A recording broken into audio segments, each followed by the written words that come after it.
Oh, testing, 1, 2, 3. That's why we do the sound check. Can you hear me now? What about now? Can you hear me? 1, 2, 3. Okay. Thank you, Park. Thank you, everyone, for letting me know that everything is working properly. Thank you for letting me know that everything is coming through. Okay. Good morning, everyone. All right. Let me just check everything here.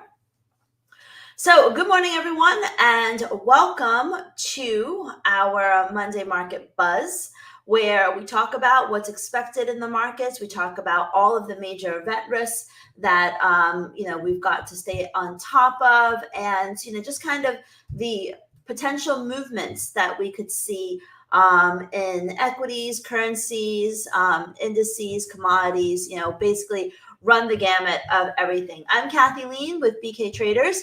Before we begin, I always like to get a sense of where everyone is coming from. So let me know, we have a week where we have less major event risks. So we have, a little bit more time, and I want to, get a sense of where all of you coming from. Are you coming from Europe, Asia, Africa, South America, England? Very nice. Belgium. Good morning, James, White, Limo, Keat, Lisa. Anyone here from Australia? Any of our friends here from Australia this morning? Singapore, Philippines, Kenya. Wonderful. Italy. Okay, mostly, a bit of Asia, mostly Europe. I don't see many Americans here this morning, which is fine. We always have people from all corners of the world. Okay, so, hello, Brittany from Florida. So someone finally on our time zone. All right, so as you may or may not know, every Monday we talk about what's happened, what can happen. And of course, we're going to have to kick off with talking about the US dollar, the FOMC, before we get to the two other interest rate decisions that are happening this week. So as you know, the Federal Reserve, they cut interest rates by 50 basis points last week.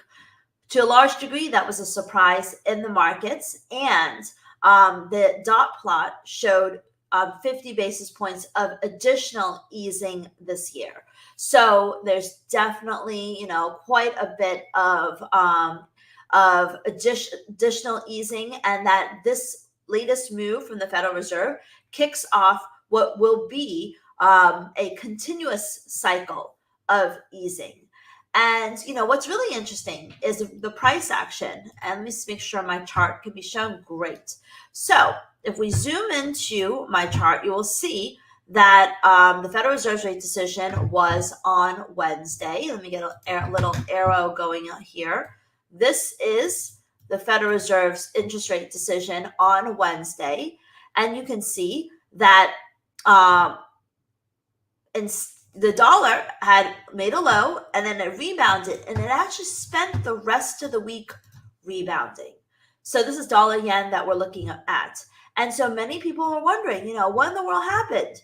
Isn't interest rate cuts supposed to be bearish for the US dollar? We know that interest rate cuts are supposed to be good for stocks, and we have seen stocks, the Dow Jones Industrial Average, hit new record highs off of the 50 basis points of easing. But why in the world is the dollar not selling off? Also, this is last week we sold euros. And also, it's not really selling off against the euro. It's not selling off against the Japanese yen. What is going on that is leading to the US dollar rebounding instead of declining? And there are a couple of reasons for that. The first reason is that to a large degree, the Federal Reserve, Powell, even though they cut interest rates by 50 basis points, everything else he said about the labor market being near max employment, about growth, and just kind of focusing on the fact that the move was motivated by what they expect a big drop in core PCE. Everything that they've said indicates that this rate cut is to ensure a soft landing versus trying to prevent a recession. So because of that, investors are in many ways relieved. They're relieved that this move is more motivated by ensuring a soft landing, really feeling the breathing room given the drop in inflation, and has less to do with has a lot less to do with what the central bank thinks is going to happen in terms of the downside to growth. So that is one of the main reasons why the dollar did not sell off. The other reason is yields. We talk time and again about how the dollar takes its cue from yields. So I'm going to just pop on the dollar yen chart here, and you will see the dollar yen chart's the purple line, and the candlesticks is the 10-year yield. For the most part, if I move this to the left-hand side of the screen, look at this. They are near mirror images of each other. So even if you don't know what the interpretation of the, even if you don't know what the interpretation of the FOMC meeting should be, you should know that the dollar takes its cue from yields. And given that it takes its cues from yields, you can see that, with yields rebounding, there is a very clear reason why dollar is rebounding. So yields are rebounding, and also the Fed statement indicated that they still see relatively, robust growth. Let's see what CME Fed Fund futures are telling us. We know the Fed is looking for 50 basis points of additional easing this year. The next meeting is in November. So the next meeting is November 7th, where current rate is 4 3/4 to 5%.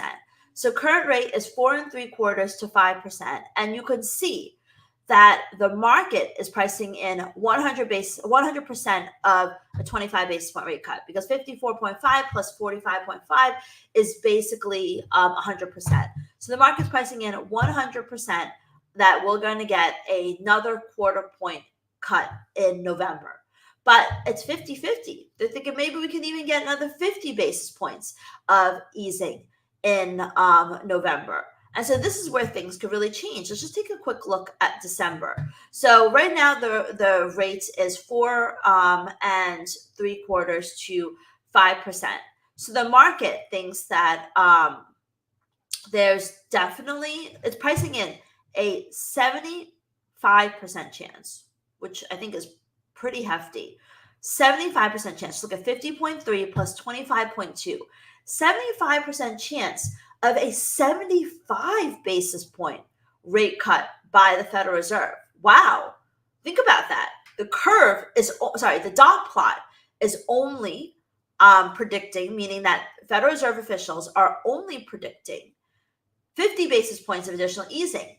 But the market has jumped the gun and rushed to price in 75% chance of 75 basis points of easing by the end of the year.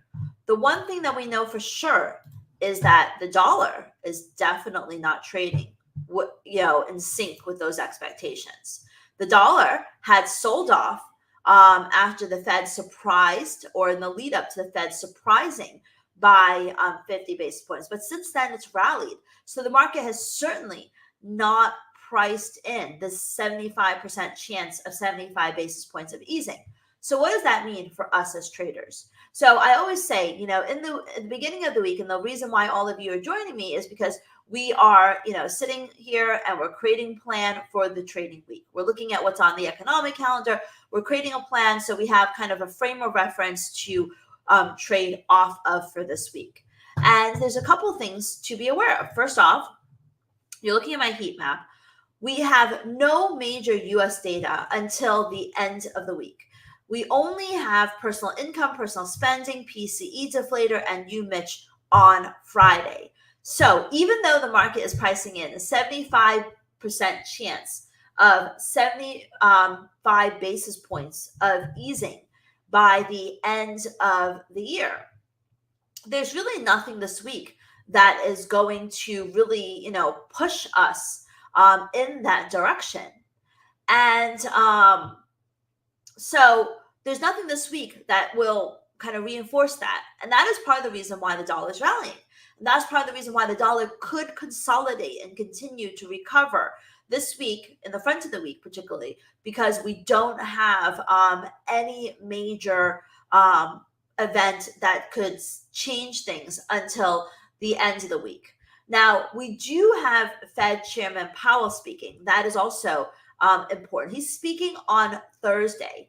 However, it's also, important to realize that, yes, Powell is speaking, but will his speech really matter? Probably not. And the reason why I say that his speech probably won't matter is because, number one, his speech is on Thursday and it's pre-recorded. So he's not going to be taking any comments from the press.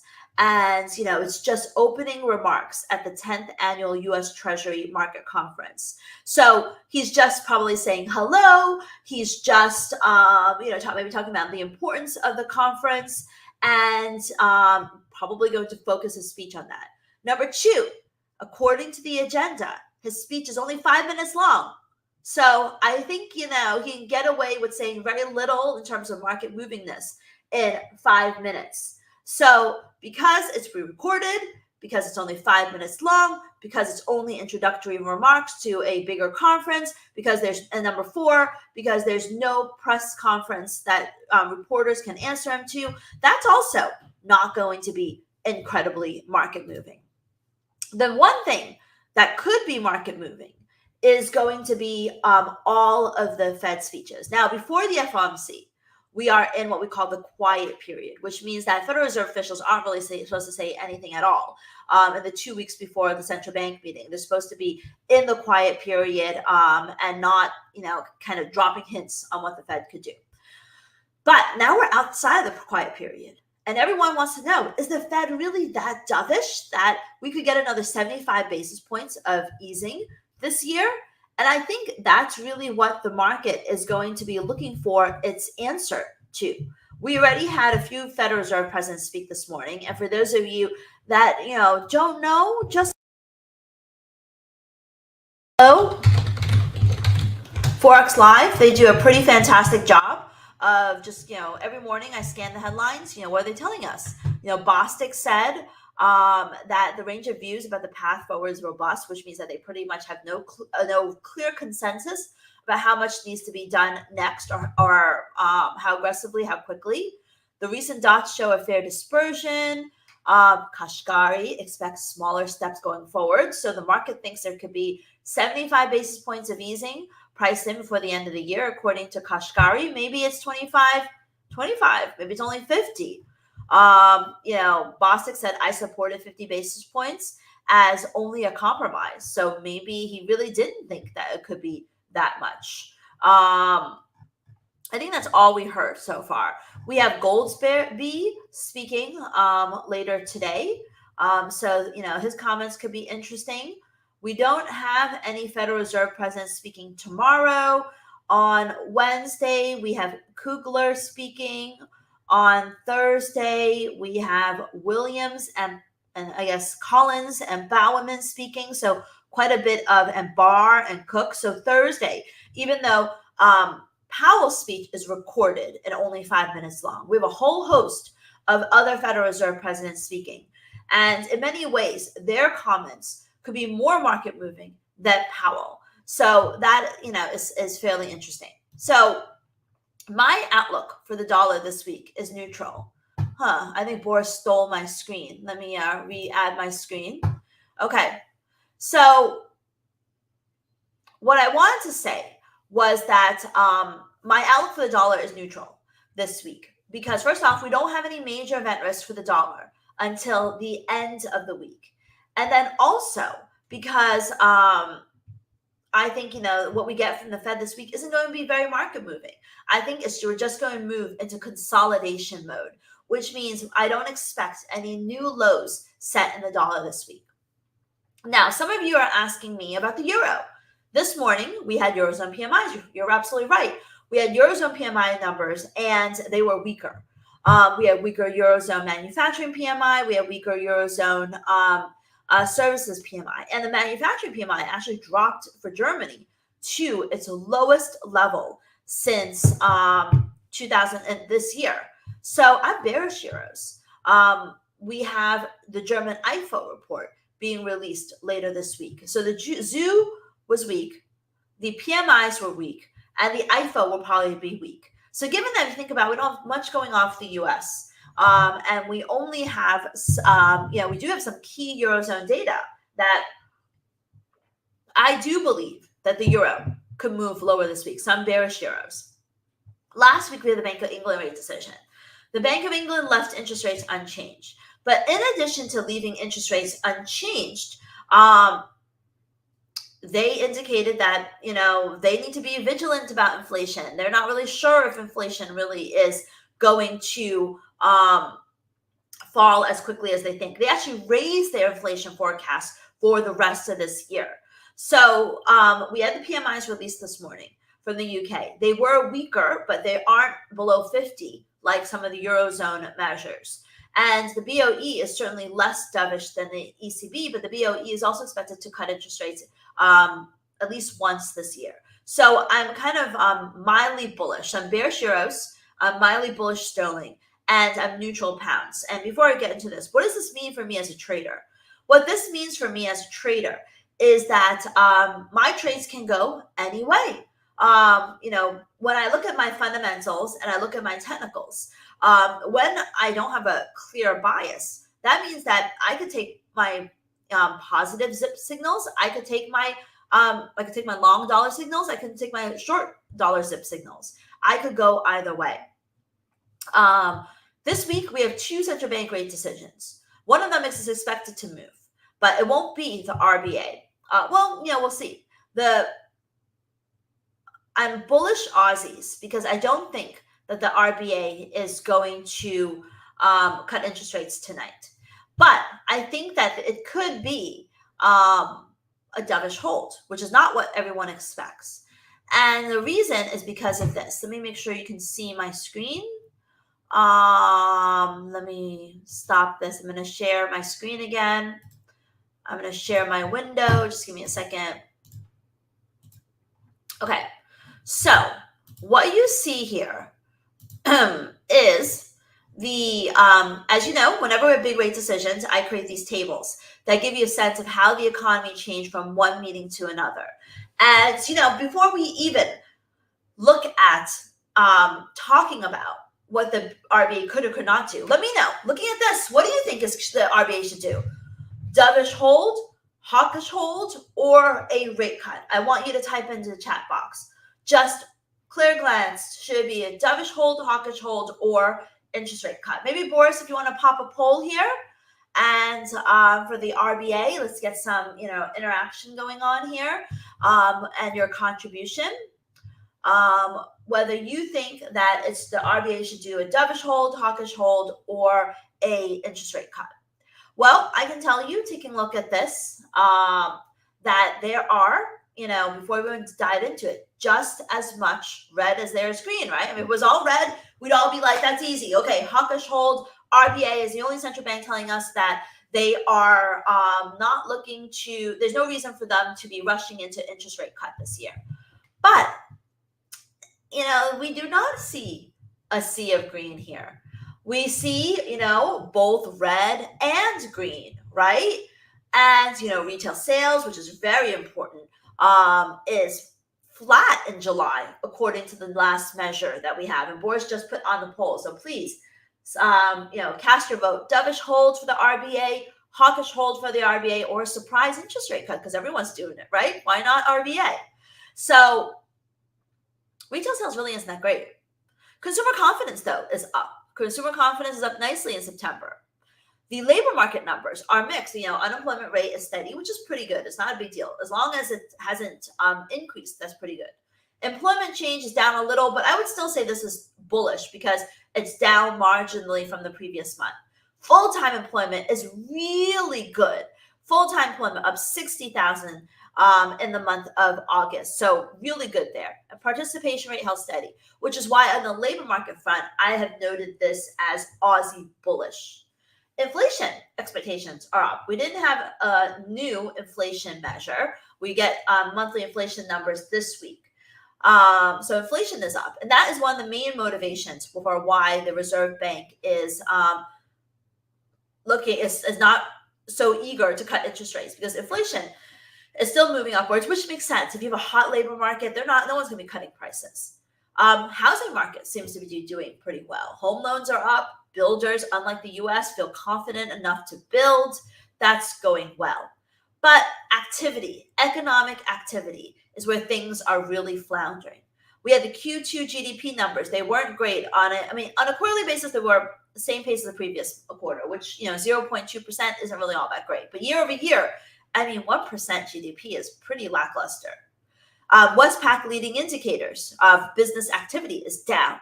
Business confidence is down. Trade balance is up, but really not by much. But most important, this morning, we had the PMIs. PMI manufacturing, PMI services, both of which deteriorated in the month of September. The stock market is up. Yields are up. Iron ore, which is one of the most important products created by Australia, iron ore prices are down, and Shanghai stocks are down. The Chinese economy is also, kind of neither here nor there. It's really struggling. So overall, there is neither a case for a rate cut or a rate hike here, right? Because we've got problems at both ends, which is why I think, so really no one expects a rate cut this month, because last time that the RBA met in August, they were pretty clear that there's no rush to ease. So no one's going to expect them to come in with a rate cut. So the question is, dovish hold or hawkish hold? It seems like most of you share my view that it should be a dovish hold, because we are seeing weakness in activity. We are seeing weakness in the PMIs. So while Aussie is up today, and I'm bullish going into RBA, this heat map could change. It really should say neutral because we have a big rate decision. But I do think that it could be more of a dovish hold rather than a hawkish hold. And I think that the market is pricing in a 60% chance of one interest rate cut by the RBA this year. So given that it's pricing in a 60% chance of one interest rate cut, we could very well be in a situation where the RBA is dovish, or they basically leave interest rates unchanged. They're slightly dovish, but you combine that with the possibility of the dollar rebounding this week, the US dollar rebounding this week. And there is, a very, very good chance that we will see Aussie maybe sell off a bit. Cad, I'm bearish Cad. With regards to Cad,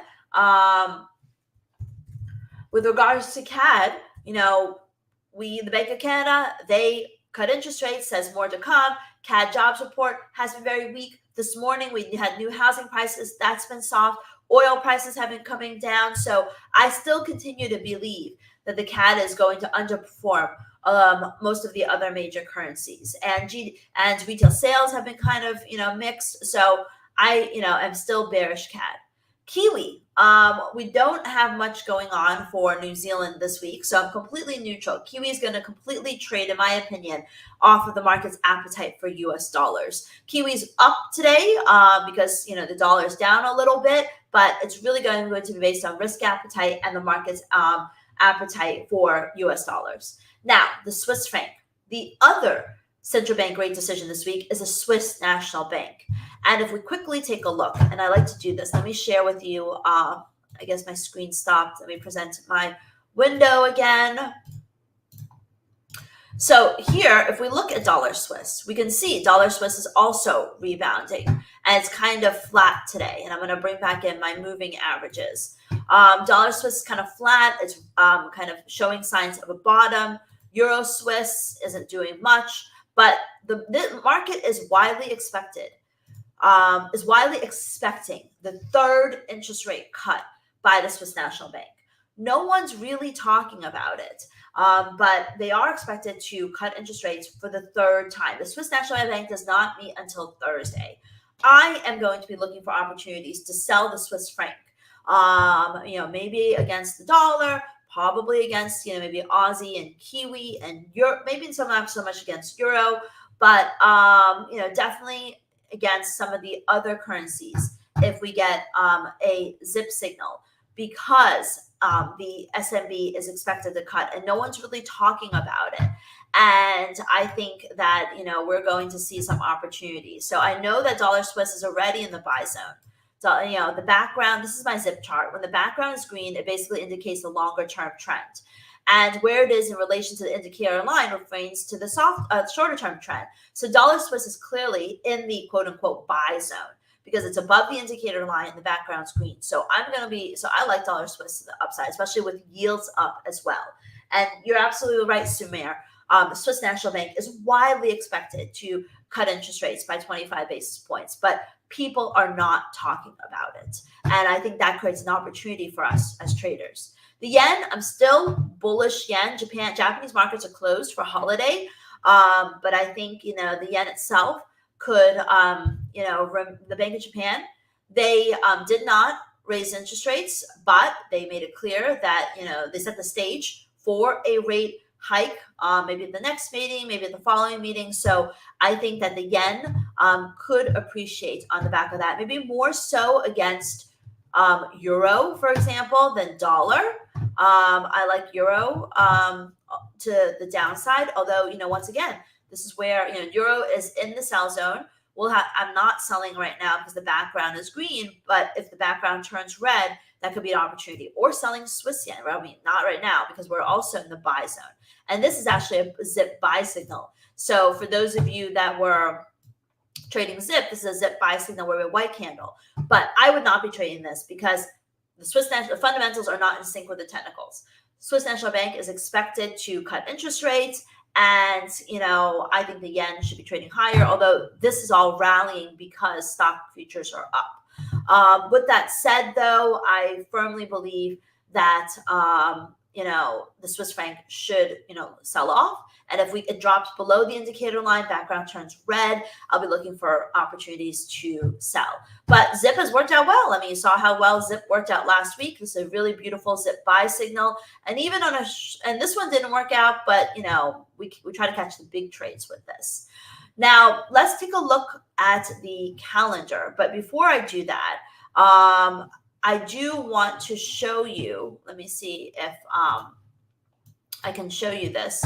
We have been trading zip, for a while, and we've done extraordinarily well. Last week, we made 360 pips, 147 pips in our, I don't know why my screen keeps sharing. It doesn't share the window like it's supposed to, but that's okay. So here you can see we made 147 pips in our day trade, 213 pips in our swing trade, and 360 pips total. How do we do this? We do this by combining our fundamentals with technicals and making sure that we only trade when we have fundamentals and technicals on our side. And that is why I talk so much about, setting our trading plan. The dollar, sometimes we're bearish dollars going into the week or bullish dollars going into the week. Like I'm bearish Swiss francs going into this week, but I'm neutral dollars. So kind of give us this free reign. I'm also bearish euros. So I'll be looking for opportunities to sell euros. And we combine that with our charts. But getting to the economic calendar, as I said, the PMIs from the Eurozone have been very, very weak. And we actually had PMIs from Australia as well. So the PMIs from Australia, as you can see here, the New Zealand trade data was very weak, but the market completely shrugged that off. They didn't care about the New Zealand trade data at all. Kiwi is trading firmly. The Australian PMIs, manufacturing activity, also contracted. This is the lowest level we've seen manufacturing activity since May 2020. So another reason why I think there should be a dovish hold. And I'm going to take a look at the polls right now. 53% of you agree with me that the RBA should have a dovish hold, and that and 31% believe there's a rate cut, but I don't think there's going to be a rate cut at all. So I think that the dovish hold is probably more likely. But with rate decisions, we always trade them reactively, not proactively. So we'll have to see how the RBA rate decision comes out. And if you want to trade with me, Boris dropped off the link for a discount link for getting our zip indicator, and then also getting the trade ideas, as a bonus on top of that. And let me know how many of you, it's a good time to end that poll, Boris, and ask the poll, how many of you are trading FX, and how many of you are trading futures and indices? I think it's a good time to ask, what instruments that you're trading, either Forex, gold, indices, both up to you. Okay, so now, we had weaker Eurozone PMIs. These numbers were pretty bad. This is 40.3. The manufacturing sector in Germany is doing terrible. This is the weakest level we've seen year to date in the manufacturing activity. And services isn't really holding up that well. Now, we all know that Germany is doing worse than the other parts of the region. But now that the Olympics have passed, we're seeing France also, feel a little bit of the strain. And as a result, the Eurozone as a whole, the manufacturing activity, service sector activity, manufacturing activity is contracting also at its fastest pace this year in the Eurozone. Services activity is basically stagnating. So for all of these reasons, I think Euro should be a sell. And Euro is in my sell zone. But clearly the momentum's up to the upside. So I'm going to be waiting. I still think, even the daily chart, it looks like we could potentially have a double top. So fundamentally, technically, there could be some resistance right, against the 20 SMA here. So I think, Euro could be a sell this week. And, I will be looking for opportunities to sell. Now, with SIP, the reason why we perform so well, and I say this all the time, is because I know when to trade and when not to trade. And usually, Sunday, Mondays, we don't have the momentum and continuation. It's just people starting the week, putting on new positions. So starting tonight, we're going to be looking for opportunities to sell euros, to sell Swiss francs, and to, and against all of the other major currencies. What else do we have going on? We had UK PMIs. These were softer as well. And for all of you that are joining us late, we talked about how we don't have really, the reason why my view is neutral dollars front of the week is because we don't have the big market moving data for the dollar until the end of the week. And Powell, his speech on Thursday is probably not going to be market moving because it's only 5 minutes long, it's recorded, and it's an introductory speech to a bigger conference, and there's no press conference that he's going to be at. So it's really going to be up to all this other Fed speak. Goldsby, Kashkari, and then on Thursday we have a ton of Fed speak that is going to be much more market moving. So that's why in the front of the week the dollar could recover, and we could see consolidation in the dollar in the front of the week. So later today, we have the flash PMIs, which could be interesting. Usually the S&P flash PMIs are not that market moving, but because we have nothing going on, I think that it could be a little bit more market moving than usual. And tonight we have the flash PMIs from Japan, which could be a little bit stronger. But the main event is going to be that RBA rate decision that we're talking about. And first, remember how I say, we on Monday we set our plan and we trade our plan. So we won't get the RBA rate decision. I put in my trades at the New York Open, 6:30 a.m. New York time, and 8 p.m. New York time for the Asia Open. RBA rate decisions at 12:30 a.m. So I will not be trading Aussie ahead of that. So part of my trading plan is that I will not be trading Aussie ahead of the RBA rate decision. But come Tuesday morning, New York time, I'll be looking for Aussie trades to see, depending upon how the RBA fares. Also, we have BOJ Governor Ueda speaking tomorrow. So the yen is a little precarious in terms of trade too. But starting Tuesday morning, New York time, we could see some really interesting trades in Aussie and yen. And that's how we take the calendar into consideration in terms of knowing what to trade, what not to trade, when to trade something, when not to trade something. We have German IFO. So I think IFO is going to be weaker, and I'll be looking for opportunities to sell euros tonight. Nothing from the U.S. We have consumer confidence. That could be kind of strong because stocks have been doing pretty well. And we also see, labor market numbers have been okay. They haven't been terrible. Fed cut interest rates. We have Australian monthly inflation data, and that's expected to be lower. So if we get a dovish hold, we could really get an opportunity to sell Aussie with the monthly CPI expected to be lower. On Wednesday, we have nothing really going on. We have new home sales from the U.S., but that's not really expected to be market moving. Although with the 50 basis point rate cut, future months, not this month, we could start to see a bit of recovery in new and existing home sales.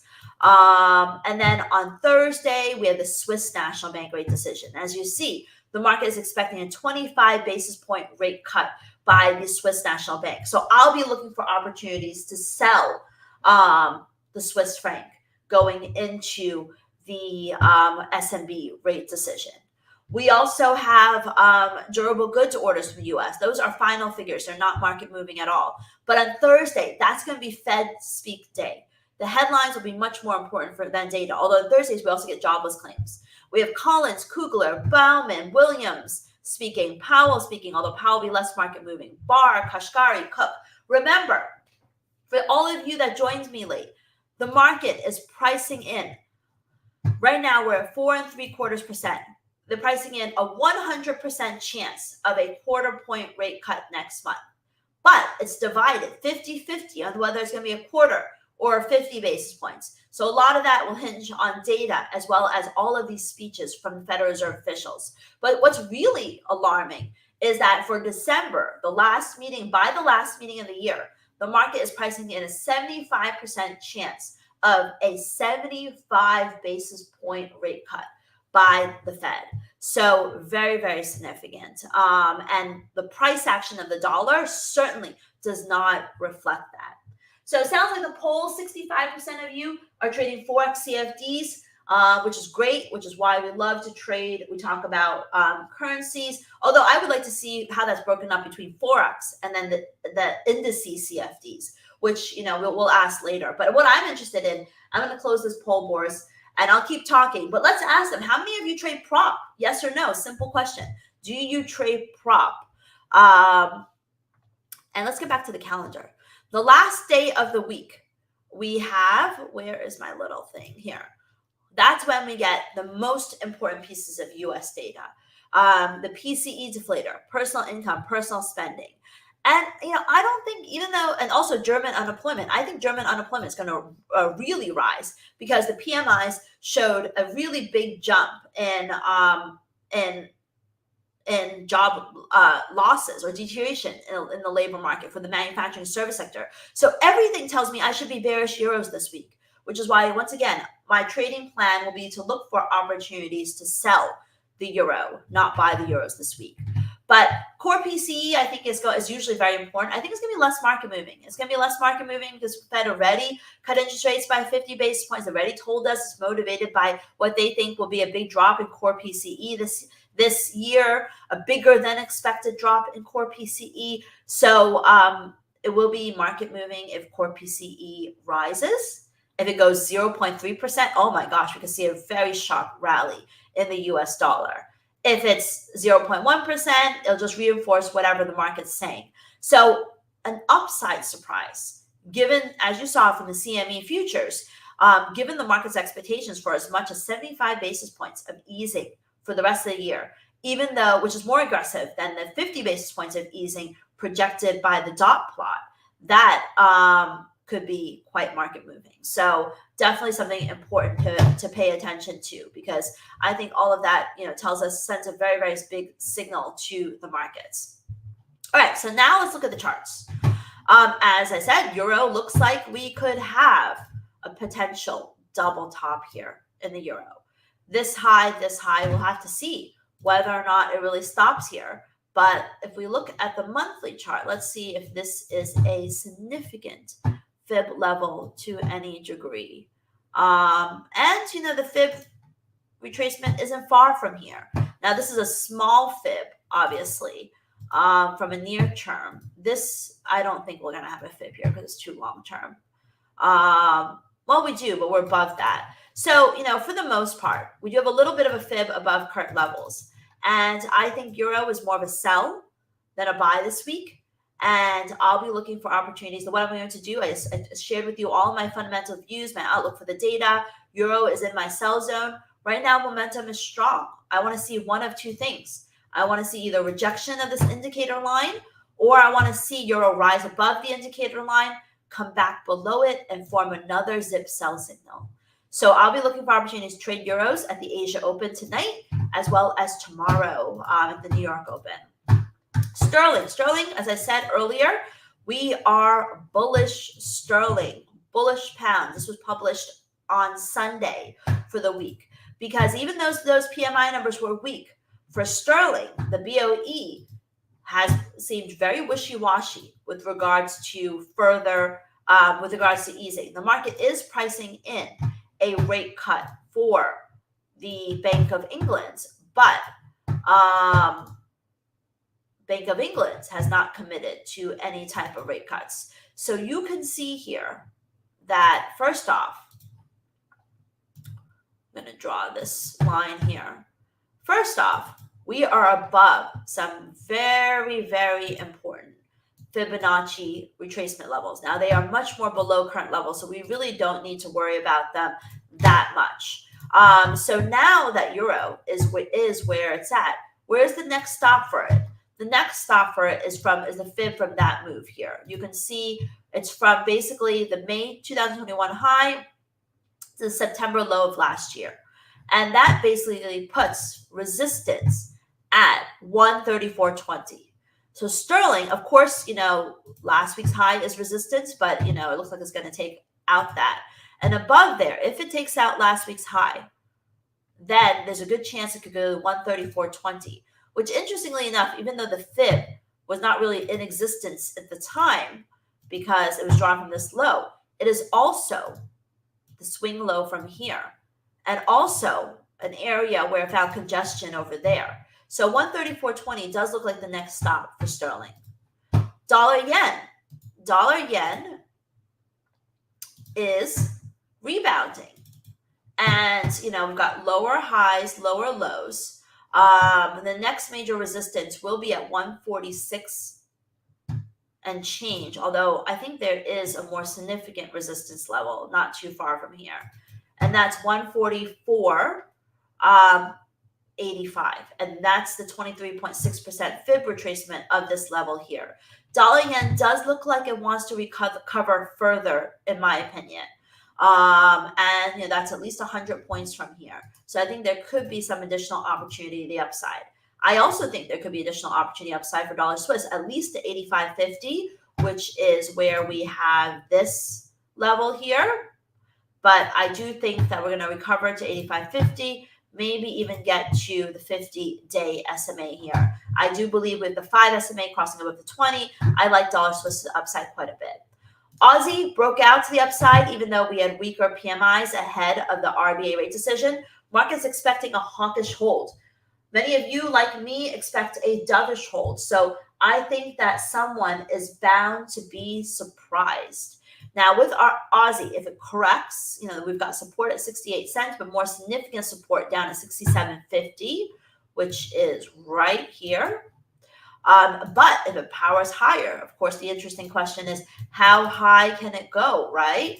And then in terms of how high it can go, we've got 70 cents. That's where the 50 SMA is. I think that is very clear. We're just under 70 cents. 69.75 is the resistance level for Aussie dollar. Kiwi dollar also rallying today. There's a lot of support right underneath current levels at 61 cents. Resistance, I think, is going to be up at the swing high here at 63.70. And Kiwi does look quite firm. Kiwi, there's no major Kiwi data this week. So I think, as I expected, I think that Kiwi could rally a bit, which creates interesting opportunities for things like Euro Kiwi. Because remember, I'm bearish Euros, I'm bullish, I'm neutral Kiwi, and Euro Kiwi is dropping below some important moving averages. It's below all the major moving averages on the daily chart. I think it wants to test this low over here. And then dollar CAD. Remember, I'm bullish CAD. We started the week, sorry, bearish CAD. Oh, that's completely wrong. I'm bearish CAD. So I'm not going to be taking any of these trades unless we get, more material recovery in oil prices. But CAD on a technical basis does look like it wants to, dollar CAD does look like it wants to move lower, which, we'll see if that happens. But if the support in dollar CAD's at 35 cents, resistance is up at 36 cents. It's all going to trade on the market's appetite for US dollars this week because we don't have any major CAD data this week at all. All right, so many of you are interested in gold and indices, live trading. Boris is going to join us right now and say hello. He's going to share his thoughts on gold, on indices, and also shift into and roll into live trading. And about 50% of you trade prop, 50% of you don't trade prop, because his prop trading class starts on Tuesday. So Boris, you want to say hello? Hi guys, hi. Good morning, everybody. I have so much cool stuff to do. Let me just fix my camera for some reason. There we go. I just want to center myself a little bit more. There we go. See, I got the second computer behind me now, so we should have absolutely no problems with all the charts because I'm not going to be stressing out my poor little Mac here as far as charts goes. Good morning, everybody. I got so much cool stuff to share with you, so please hang out with us.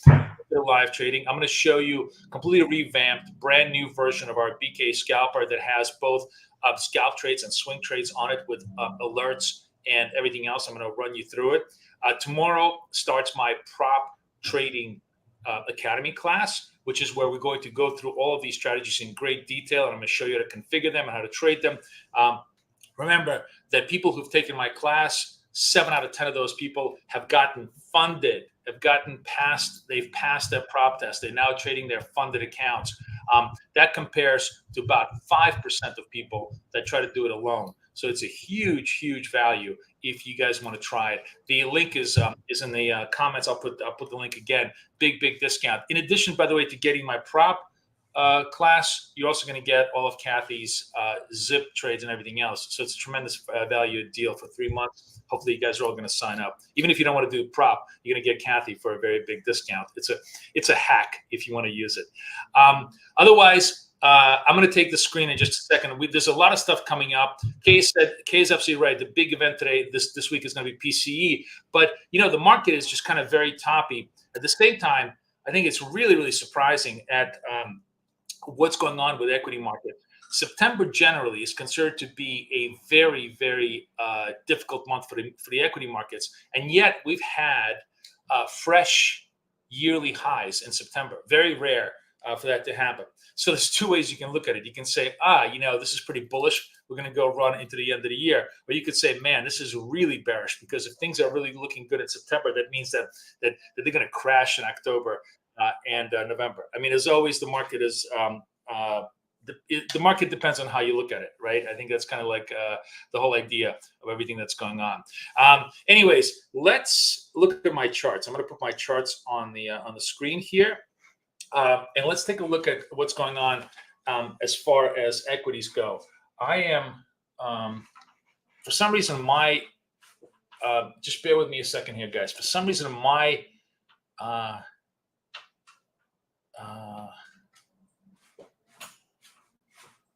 okay. Let's try this one more time. For some reason, I'm having some kind of issue with my, okay, this is good. This is working. For some reason, it was just choking up on like old data, and it wasn't processing current data. So now we have my gold and we have my S&P, which is the two things that we're going to be trading with us today. But before we even begin trading, I want to show you some of the trades I did today and explain to you how cool my new indicator is as far as that goes. Let me just make sure I'm on the right account here. Let me log into TradeOvate. Okay, let me kill this one. Leave. Okay, let me log into this one. All right, cool. Right. So check this out. Let's go to labels. This is, as all of you know, I trade two accounts, two $250,000 accounts. One, all long trades, one, only short trades. I'm going to show you the short setups, the long setups, as well as all the swing setups and everything else that goes on as far as our structure goes. So let's take a look at the simplest, easiest setup that we have, which is my short-term scalp setup, right? The short-term scalp setup basically tells me when to buy and when to fade. Who knows what the word fade means in trading parlance? Let's see if anybody in comments can tell me what the proper term means, what fade means. Anybody know what fade means? Yes, no? All right, I'll explain to you. Fade is a very, very common trading term. Means it's just a shorthand for going counter trend. That means when know when to trend them, know when to fade them.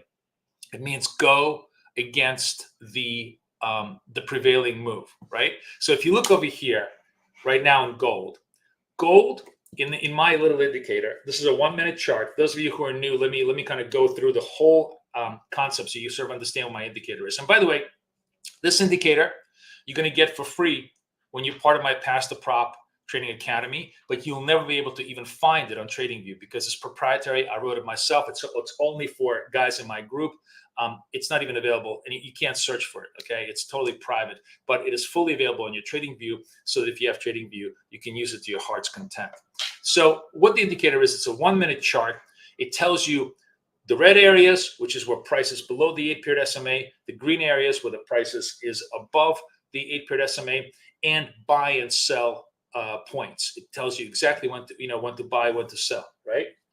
So the way we interpret this indicator, and all indicators, by the way, are interpretive. They're not systems. They are tools to be used in a system.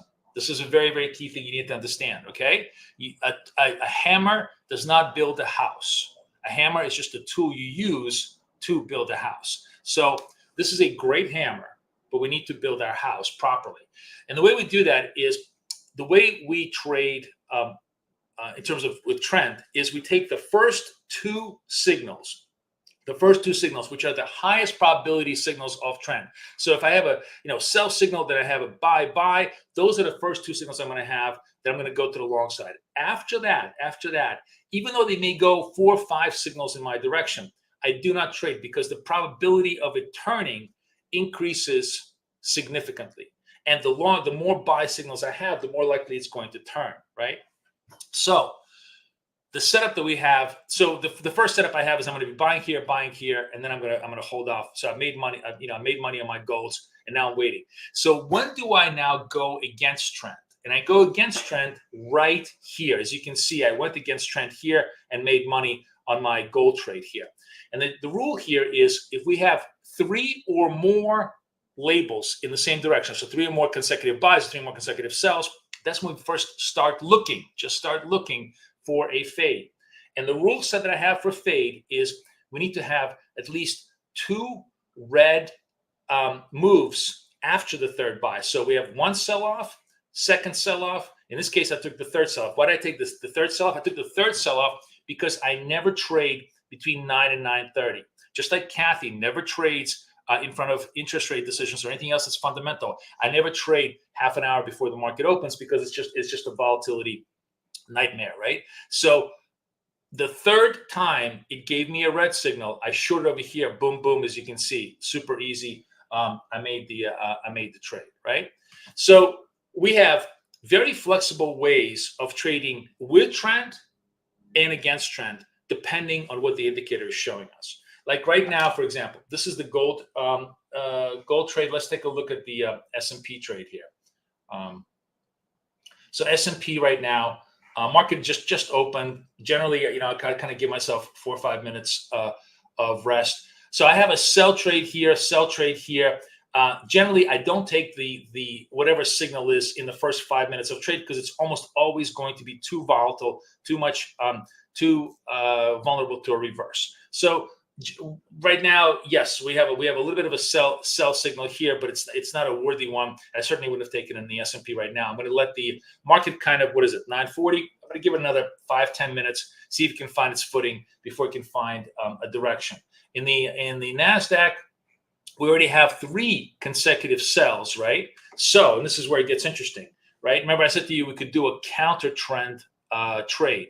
So in this particular case, what I would be looking for as a counter trend trade is this is the first green after the sell, right? This is a sell signal, the first green after the sell. The second green, if I get a red-green combo, so we have a red combo and then a green combo. Now, if I get a red combo and a fresh new sell label, then I'm going to wait for two greens to come back. And the whole idea here is I really want to be confident that the market is ready to turn around and go the other way, right? I don't commit to the first green. I always go to the second one because I'm looking for a nice confirmation. So we may have a little bit of a fade trade in NASDAQ. In the Dow, we have a buy trade, pre-market that would have worked. Right now we have no signals whatsoever on the buy trade.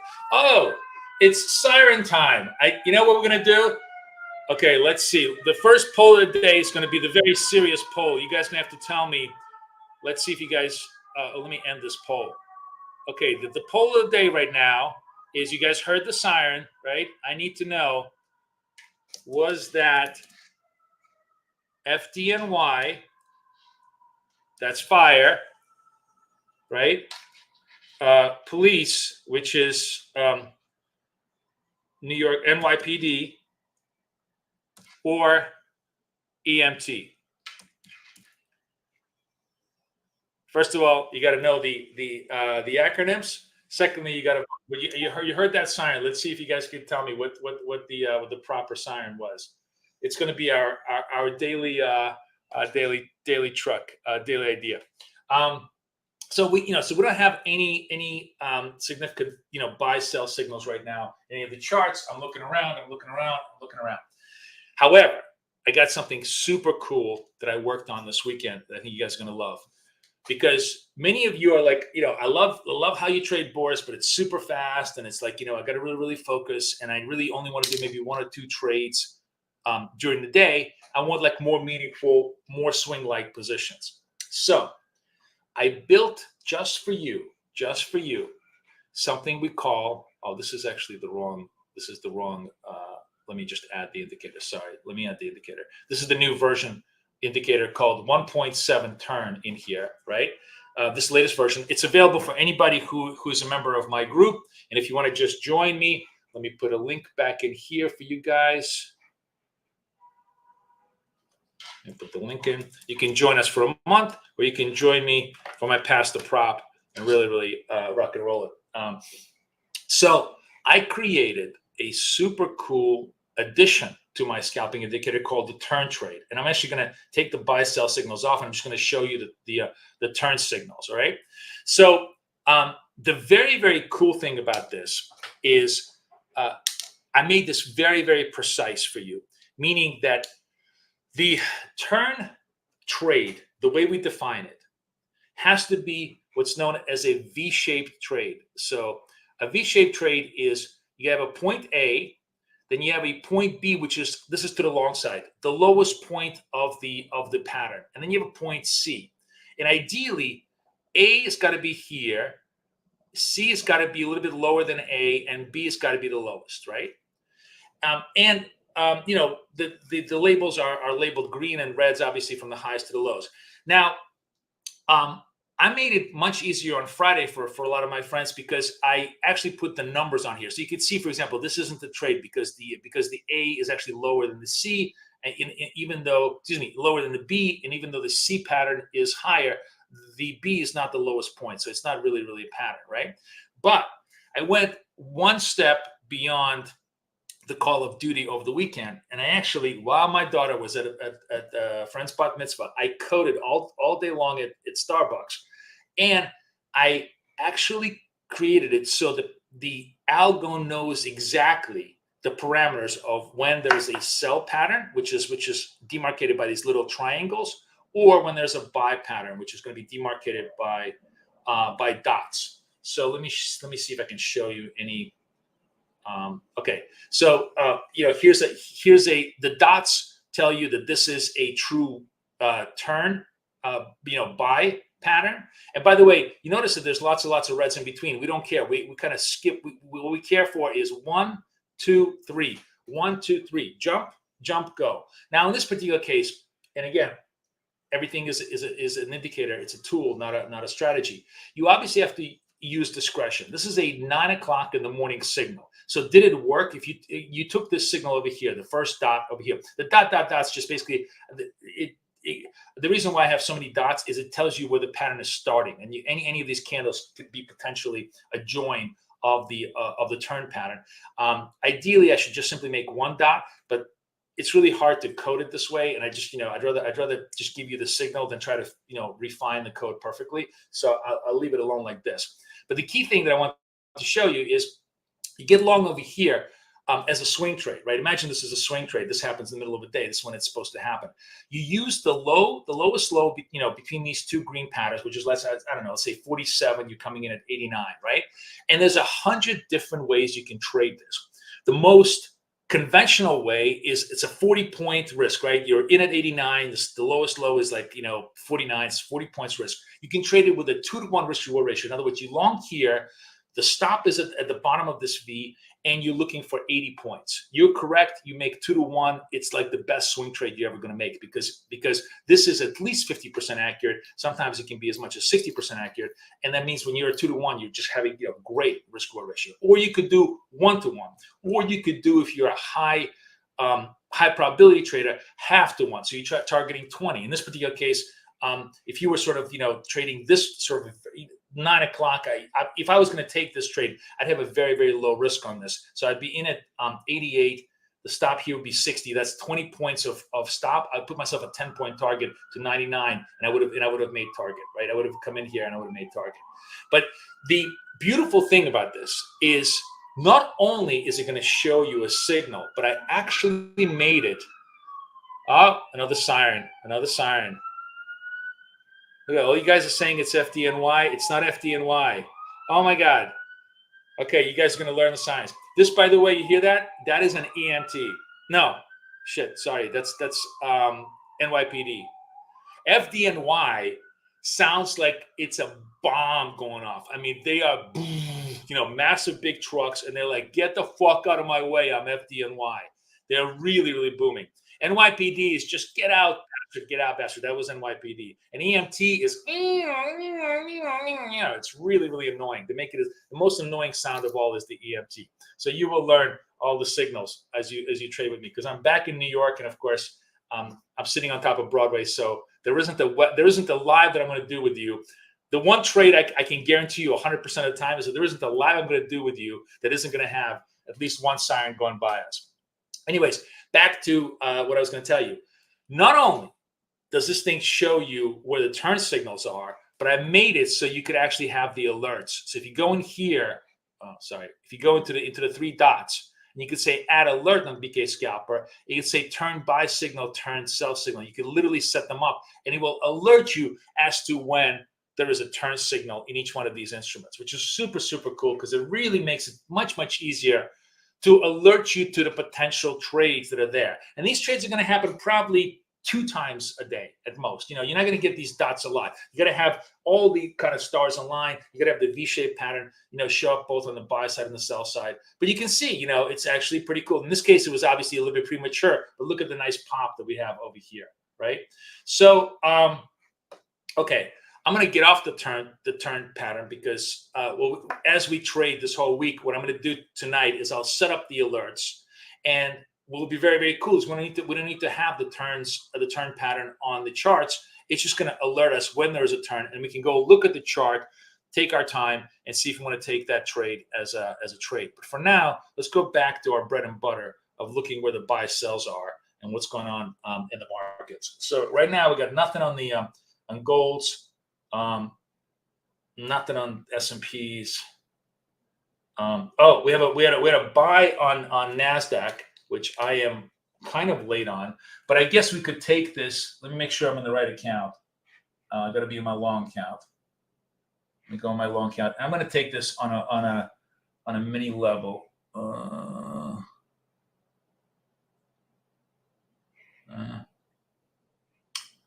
know what? All right, MNQ to this. Join bid. Where am I? Stop is 77. Target is 102. And I guess I got filled. Sorry, it got filled super fast. I was going to show you on the chart. I guess this was a 5-point target. I got just a small scalp on this. Now, let's talk about what we trade here, right?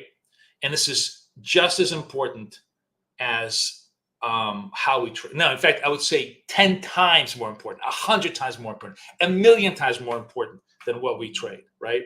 Than how we trade. What we trade is 1,000,000 times more important. I fucking hate NASDAQ, okay? Not my instrument. I don't do well in it. And I only trade it just to show you how NASDAQ trades are done. I gotta configure my NASDAQ properly. So, in order for me to trade NASDAQ with you, I literally trade micro contracts because I could care less if I'm losing or winning on a micro contract. What I trade seriously is the S&P 500 and gold. Those and also I'm happy to trade Dow if I have the time or the effort to kind of focus on the Dow. Those instruments I'm super comfortable with. Why? Because as I said, the easiest trade to make in the futures when you're scalping is 1 point in the S&P, and the hardest trade to make, in my opinion, in the futures is 1 point in NASDAQ. Because NASDAQ is, to me at least, now there are people in my room who trade only NASDAQ and make a fortune out of it because they trade it a little bit differently than me, and they succeed. If you like this instrument, be my guest. Trade it to your heart's content. But what I find is I get stopped out much more in NASDAQ than I do in the S&P 500. And because I trade with a negative stop risk reward ratio, I constantly have to work my way back to battle my way back from losses in NASDAQ. And I just don't need the aggravation. I don't need to make money in NASDAQ to make money on my trades. So I don't trade NASDAQ, basically. I only trade it, for your enjoyment. As a matter of fact, before we go on, let me create a micro settings that I need in order for me to settings. No, where's this? Where's my trades? Oh, here it is. What's going on here?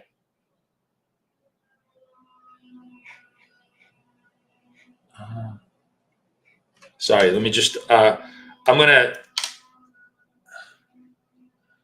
create the ratios in NASDAQ that I need, which is 10 points. Hang on, ATMs. What's this? Okay, we're going to call it 10 points, 30 points, this is what I trade with. 10-point target, 30-point stop, which is why I really want to be confident that this is going to work. So 10 points is going to be 40 ticks against 120. Okay, that's going to be my setup on the ATMs. 10:30. Okay, so if I need to trade any more on NASDAQ, I'll be trading this. But in the meantime, let's look and see what we got here as far as setups go. Not much, frankly. We do have. I have a sell in the Dow, but unfortunately, I'm a little bit late to the Dow. And my number one rule in life when I trade is I never, ever, ever chase a missed trade. There will always be the next opportunity for me to trade. So the Dow, same idea. I traded with a 10 target, 30 stop. If I took this sell over here, it was a 31 entry with a 61 stop. It actually almost took me out to the stop. And then boom, right over here, target made, right? I believe. Unless I sold it over here at 31. Did it go down 21? Maybe I would have made target over here. But regardless of whether I made target over here, I would have made target on this trade, right? All right, we're going to end the poll. All of you guys missed the sirens. That was FDNY. All right, let me see if I have any questions here.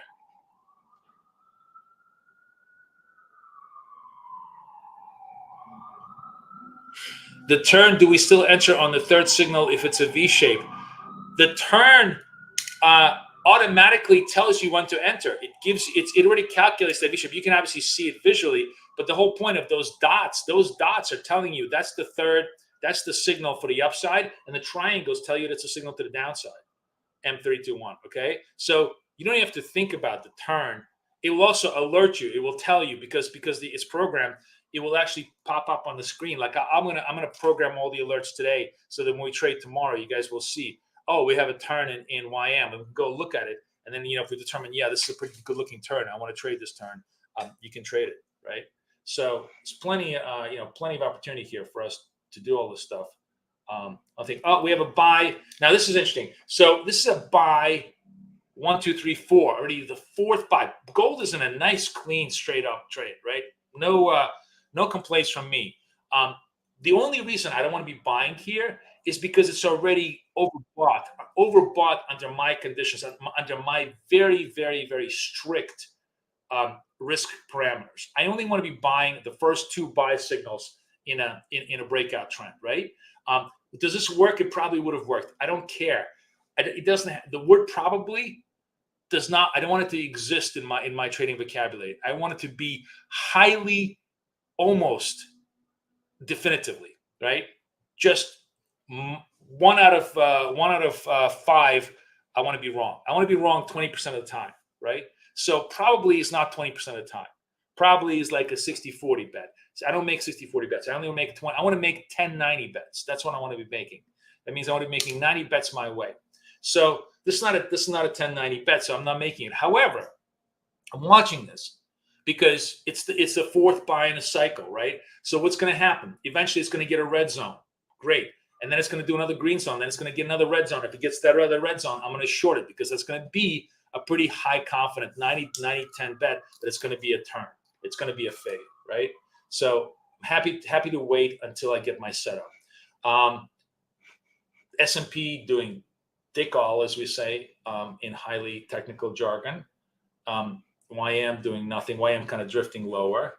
So we got nothing. We got the four things that we're looking at right now. Nothing has gone on. And you see, I could have bought this. Maybe I would have escaped it if I had a $0.50 trade.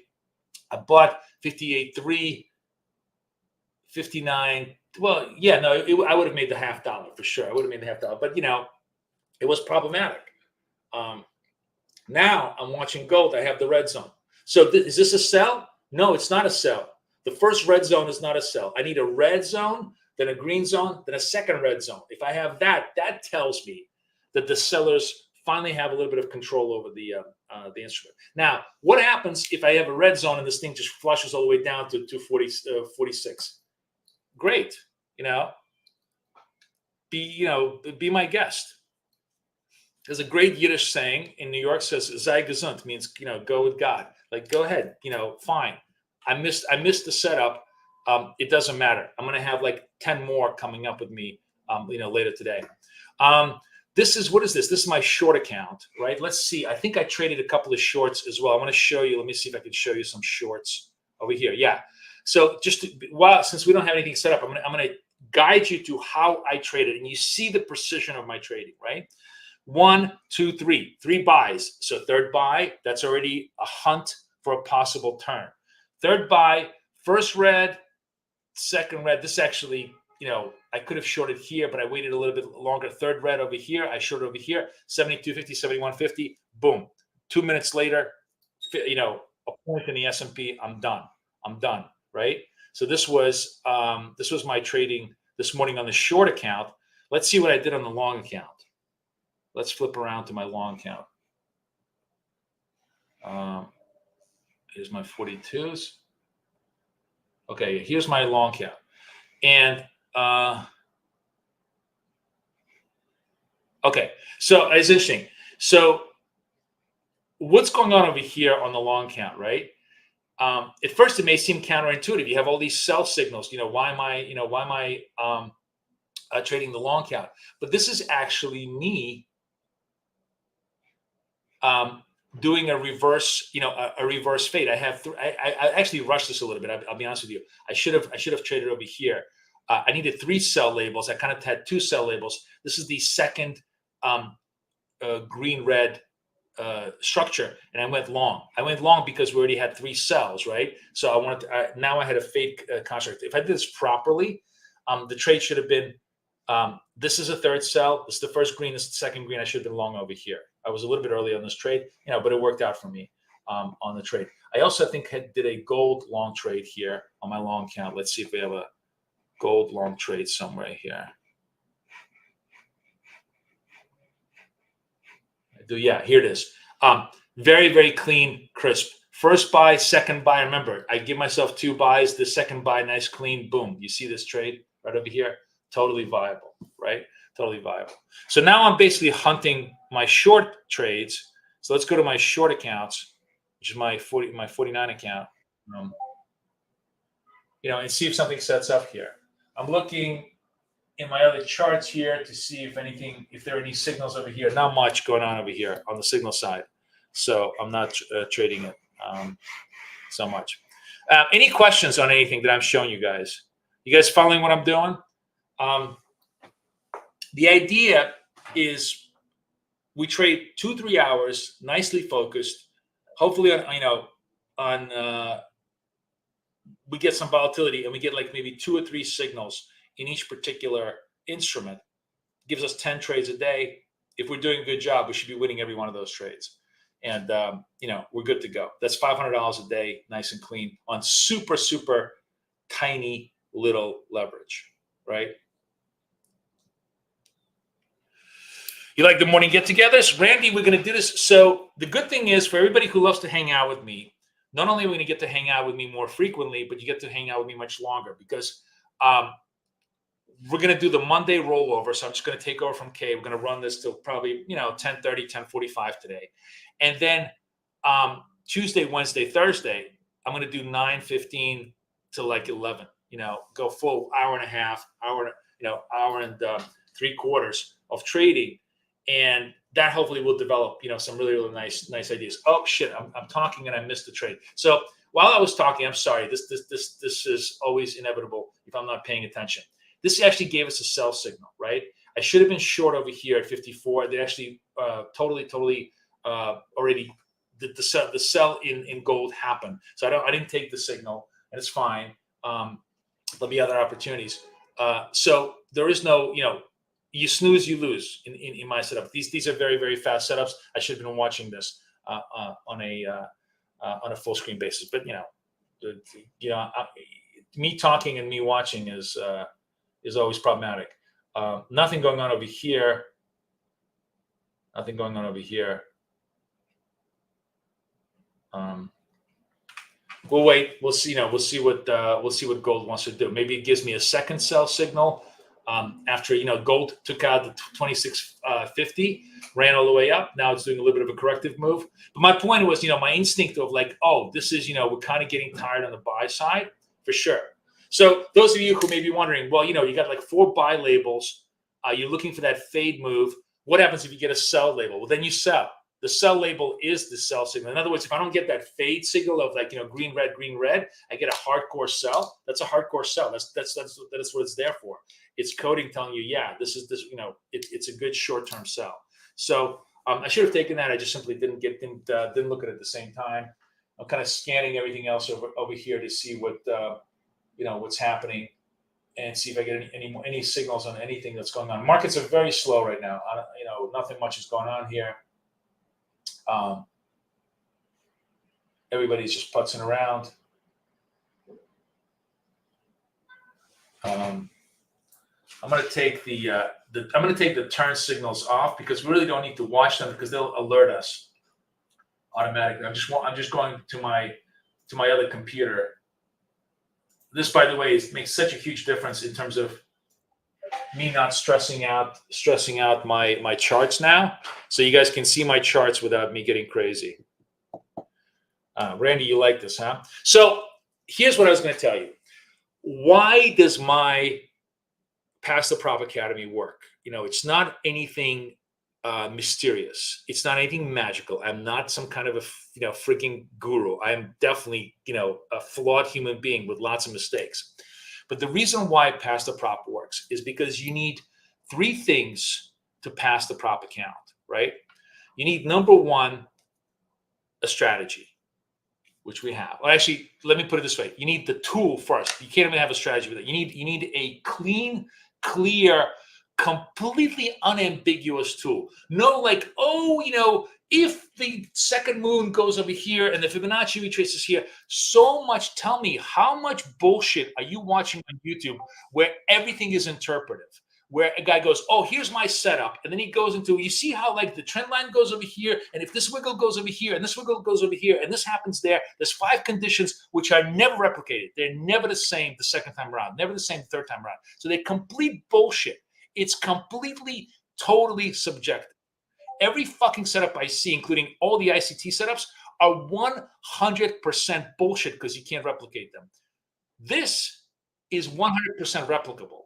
It's a buy signal or it's a sell signal. There isn't any fucking, interpretation about it. It's pure, clean signal, right? So you need a tool which is unambiguous. You need a strategy that makes sense of this tool, right? And then the third thing is you need some tactics. The tactics are, how do you pass these prop tests? They have some very unique rules that make it very difficult for average traders to pass them. What are the key things we do? Why do we use scalping as a strategy to pass the prop test? Because it's truly the best strategy there is, given the rules they give you. What are the techniques that they use to keep your account after you pass the prop test? These are all things that really, really happen. And I tell you, nothing in my life has been a greater joy than seeing so many people that have taken this with me.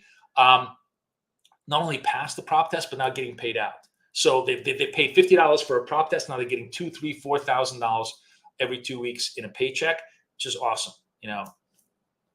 Sei gesund, as we say in Yiddish again. So let me put the prop test. This thing is going to start tomorrow. If you want to sign up with me, I'm going to put it over here. If you want to just hang out and try the Apex accounts, absolutely, please try the Apex accounts, because that discount is going to go away by the end of September, and the discounts are really, really great. I'm using the $250,000 accounts. You can use other accounts, whatever you like. I already have, as I said to everybody many times over, I have 5 funded accounts that are just sitting there that I'm not trading because I want to fund these 2 $250,000 accounts, and then once we fund those, then we're going to trade live, and we're going to go on a journey to get paid out on all these trades. But it may take us a month. It may take us a month and a half. I could care less.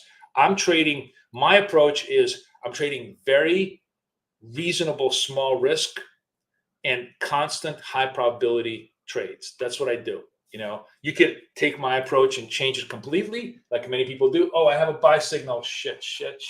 I'm sorry. I really got to stop just talking. Fuck. I'm sorry, guys. I'm missing trades today. I'm really, really missing trades because I'm just bullshitting today all day long. I need to just stop talking. I'm sorry, guys. There's another clean buy signal that was over here, but I'm not chasing it. I'm done. I'm not fucking chasing this trade because this trade is done. Okay. So, So be it. All right. Sorry. I do have a buy signal in NASDAQ, which is shaping up right now, which I'm going to take on my small account. Oh no, it's not. It's going away. It's at 20 seconds left, so there's no trades here. If it still populates, I'm going to take it on my small account because I said I hate fucking trading NASDAQ. But if it gives me a buy signal, I will trade it. Let me look around. What else is going on here?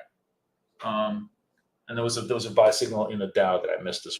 All right, fine. Okay, let's see. The only possibility we have left right now is the NAS. There's no signal here on the NAS. Okay, NAS goes away. All right.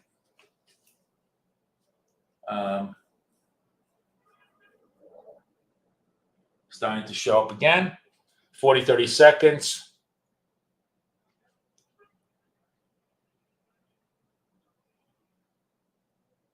If this holds and the candle closes, then I will join bid and trade this.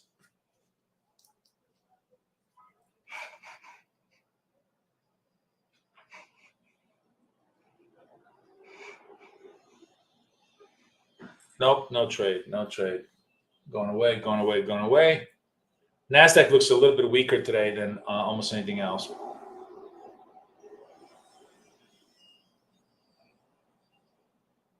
I know I can't, Ron, this is the problem.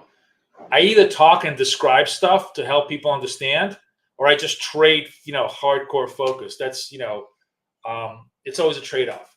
But like I said, it doesn't really matter because there's 1,000 trades every single day. If you really, really want this, you come, you get my indicator, you trade with me every day in our room, and you're gonna do a fortune. This is really, a conversation to show you exactly how all of these processes work out. So, if I can do a couple of trades, it'd be great. If I miss a few trades, you'll survive. All right, I'm watching. Nothing's going on. Okay, nothing is happening. I'm watching to see if there's a second buy trade in the S&P or anything else. 10-10. Market's relatively quiet. BFF, right? I know. Today is it's Monday, so it's definitely not a BFF. BFF stands for be fucking focused. For everybody who wants to know, I'm actually having my designer make the BFF logo. We're doing it. We'll see if we can get it done this week. All right, so I'm watching everything else here just to see if I got anything going on here. Do I have a second sell? I may have a second sell signal setting up in gold. I'm watching gold here. I'm watching Dow. I'm watching NAS. And let's watch the S&P here. All right, the S&P. Let's see if I get a buy signal on the S&P. All right, let's watch this.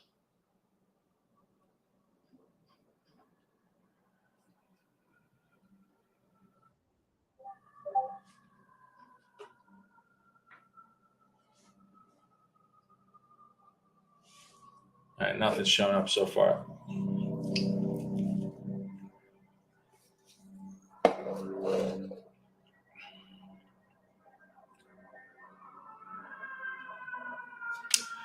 Primus is saying once you have a funded account, you can keep it indefinitely without getting it closed. Yeah, you pay like a one-time activation fee, which I think they're also discounting quite a lot now. There's another siren. Yes, you can keep it indefinitely. As long as you obviously, if you trade badly, you lose the account. People blow up their accounts, but that's on you. But if you want to just keep it on the sidelines for a long time and then come to it whenever you're ready, absolutely. I think it's like they call it a lifetime, but it's basically a 10-year expiry date. So that account is good for 10 years. As far as the level goes. All right, I'm watching. There's no setups right now. No setups. Nothing going on over here.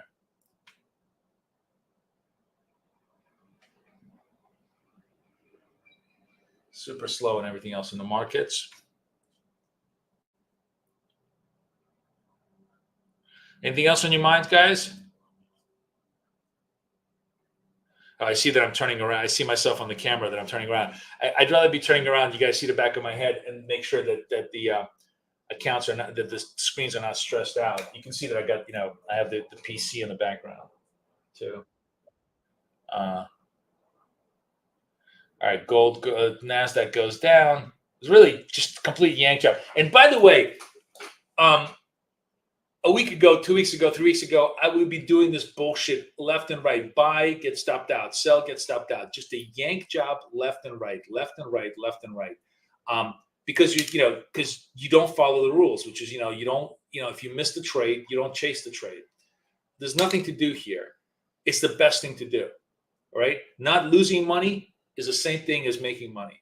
And there is no direction here. We're all just in chop. We're starting maybe develop a downward direction. Maybe we're going to lose the positive on the day today. We'll see. But if it does, it'll show itself up in sell signals. It will show up itself in labels. If it doesn't, if it's just going to consolidate here and run forward, great. We'll let it go.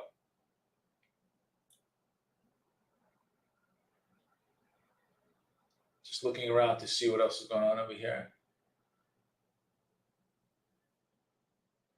I mean, very, very tight ranges. Basically, 4 or 5 point ranges in the S&P, which is nothing. Fundamental question: are contracts each an opportunity to trade? With 27 contracts, is it 27 tries to make it? No. Contracts is the maximum amount of size you can put on. Okay, so 27 contracts, you can do one trade with 27 contracts on it. And if you're wrong, you'll lose your account right away because it's a huge amount of leverage. I trade one contract per trade. And then if I get stopped out, I will look for the next opportunity and I'll go 3 contracts to just basically wash away my losses. And if I don't wash away my losses, I go right back to one. It's very, very rare. Maybe once every 10 days, I'm going to hit 2 losers in a row. And if that's the case, then I'm just going to have to rebuild my P&L.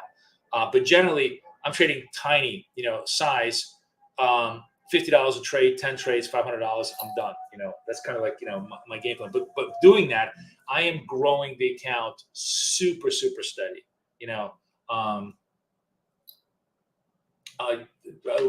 me just look at this off screen and see if I can show it to you. So I don't want to stress the screens for a second. So let me just make sure I can do this. But it's kind of like, let me see last week if I can show this to you. Yeah, okay. This one, which one is this? This is the 42 account. What's the 49 account? Last week. Okay. So I'm just gonna bring this over here for a second. You guys should be able to see it on the screen. Let me. I don't want to do this. Is this gonna work? No. You know what? I can't do it. I'm gonna screw it up. Sorry. Never mind. Just you have to trust me on this. I'll show it to you later because I'm gonna screw up. I'm gonna freeze up my computer and then I can't trade. So too much graphics on my computer. But trust me on the fact that what I'm trying to do, and I'm happy to share with you guys. In what do you call it? In screenshots. Can I post pictures in here? I think I could, right? So I'll make some pictures for tomorrow and I'll show you my P&Ls. And you'll see that, when I was trading badly, it was just a pure red bleed. And then at the end of last week, when we finally finalized this indicator and started creating the strategy, it's just a slow, steady, continuous progression. Because we did 2 things. Normalized on the size and just took only viable trades. Oh, I have fuck. Sorry. I had a buy trade on the YM that I'm missing. So today is the day of me missing trades. I just missed a trade in the YM.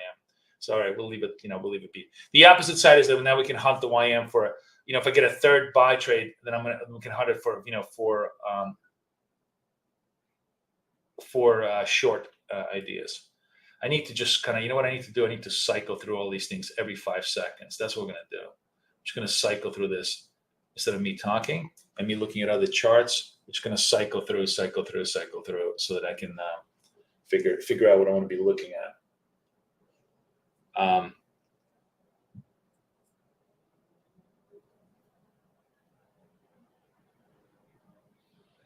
No, somebody's asking me, can you trade a long and a short account concurrently? Oh, that's the whole point of trading them concurrently. In other words, you could be holding a position in the short account and holding a position in the long account. Yes, that's the idea of having two positions. The reason why you do that is quite a lot. I'll explain that in my past of prop trading. There's a psychological reason, but there's a financial reason, but there's also very much a logistical reason. A reason that has to do with the fact that in futures, in CFDs, you can hold two opposite positions. You can hold a long and a short position in the same account. In futures, you can't. It's called netting. So you get around that by having a long only account and a short only account. That way you can hold any position with quite easy. Is my style compatible with Apex? My style is specifically designed to be compatible with Apex trailing drawdowns. That's the whole point of pass the prop. That's the reason why people pass the Apex test so well in my thing, because I specifically design it for how prop firms want you to trade. In the short, sort of like a short explanation for that is we always take profits and we never let our profits disappear on us. By doing that, you're guaranteed to never hit a trailing drawdown. Never hit a trailing drawdown. That's the whole key to, the recipe to success of how you trade prop. It's the exact opposite of how most people trade, and that's why they're completely, befuddled as to like why they're losing it, or they think it's unfair, or they think it's rigged against them. Every fucking excuse in a book because they don't know how to do it. But yes, that's exactly it. My strategy is precisely designed to optimized for pass the prop. Yeah. All right, guys. So I'm flapping my lips a lot today, telling you all about the cool stuff that I did and everything I did, which is fine because I guess it's Monday. But I'm missing trades, and that's just that's on me today. Hopefully, I'll talk less, trade more tomorrow. But clearly, I cannot talk and trade at the same time, especially in this business where it's snooze you lose. The only thing I'm doing well today is I'm not chasing. No fucking chasing.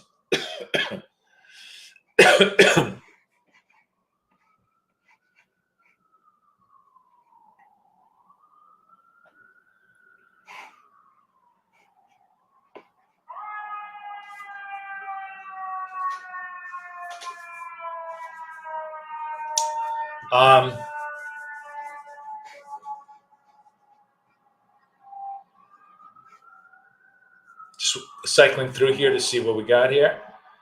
So far, just one sell in the. Let's see if we get a buy label in the S&P.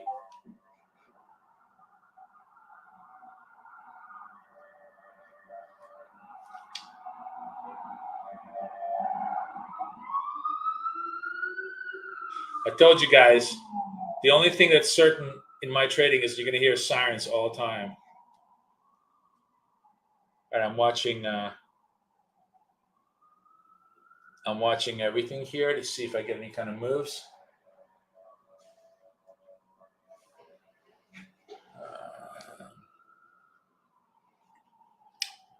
All right, stretching out to session highs on the S&P, but no signals for us.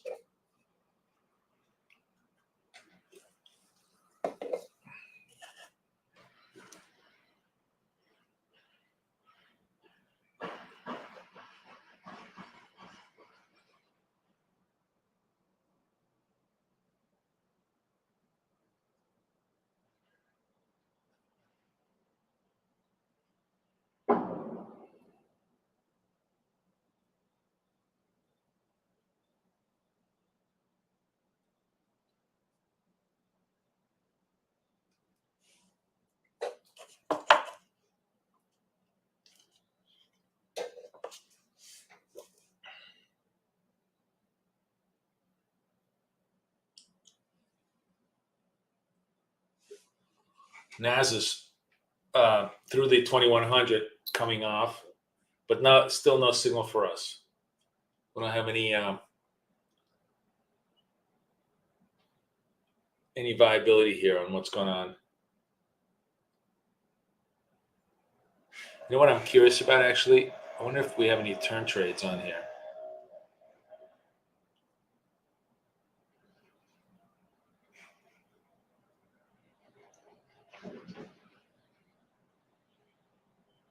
No signals. Interesting. No signals. Okay. All right. Back to the buys and sells. Watching NAS, watching gold, watching S&P.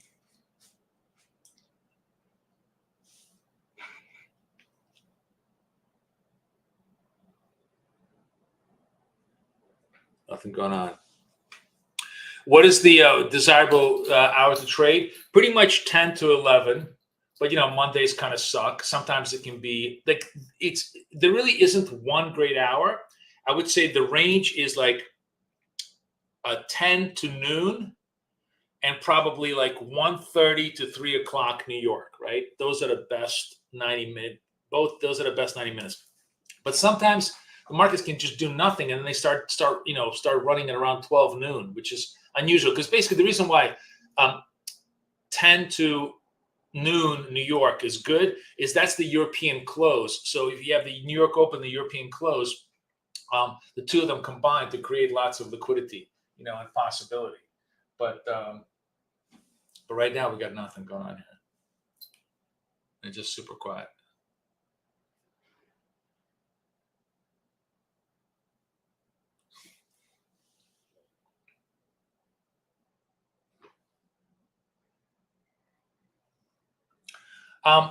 One possibility that we can do here is you can take the buy label or you can take the next green after the buy label. You know, it's not as strong as trade as the first buy label, but it's not a bad trade. So one thing that we can set ourselves up for is if we're in the YM, I want to go into my long count here.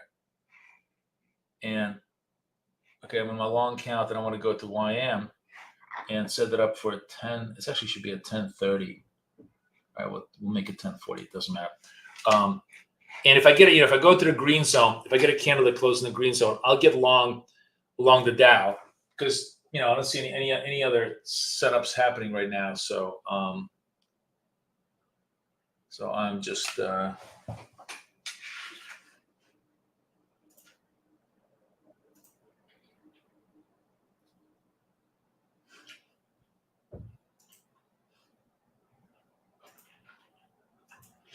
just looking at at all the charts here. So far, Dow isn't going into the green zone, so there isn't much to do here. But if it does, I'm willing to trade it.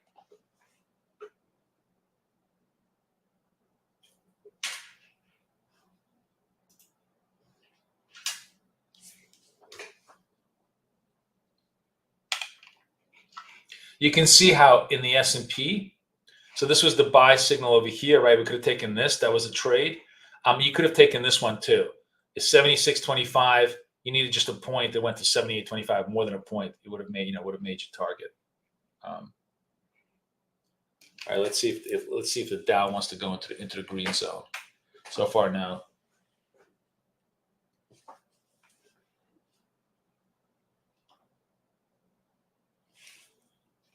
Market's definitely very lackluster. A little bit of range bound.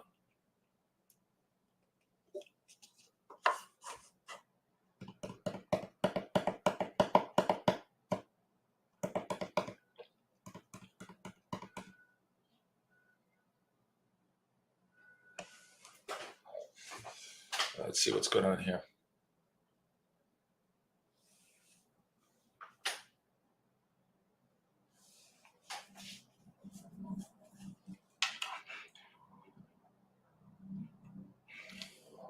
And this is the reason why I hate the NASDAQ.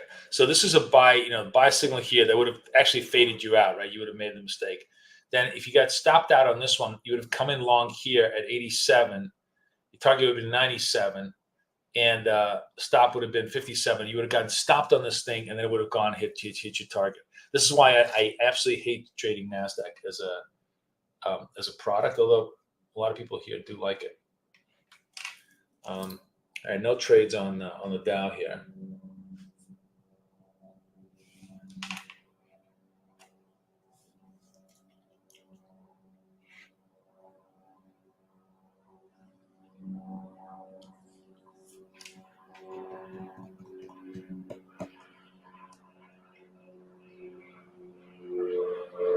And even though there's not that many signals, we're not getting caught in the false signals, which is just as good. That we're not getting ripped up a little bit here.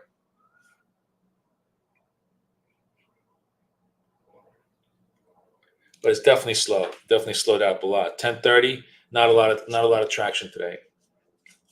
We're gonna give it like another 10 minutes, see if I can develop any signal for a trade. But today was really a lot about education, right? It's all about understanding, how the philosophy of how this works, where the trades come from, and how to use them, the best possible way, so you don't get caught on false positives.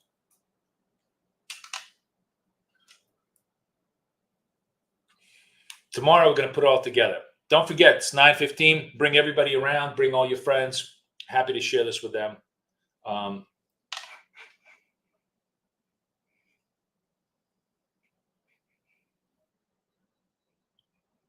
actually gonna. Oh, you know what we do? Let's do one final post, because you guys asking a question. Let me ask you this question: when do you trade the market? I'll call it. I'm not going to give you times. I'm just going to call them like New York Open, European Open, or New York Close. Like, what's your most frequent time that you trade the market? I'm actually very curious to know that.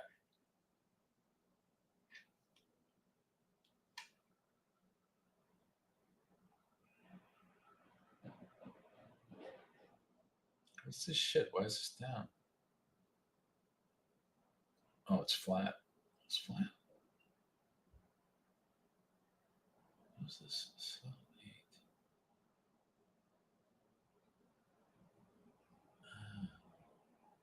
Okay.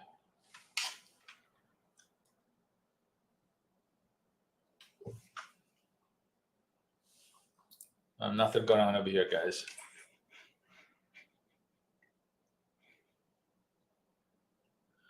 Looks like 70% of you do New York Open and 30% of you do European Open. That's good to know. Interesting. I'm up for the European Open, and Kay has been talking about the idea of like maybe we should do a European Open like once or twice a week as a strategy.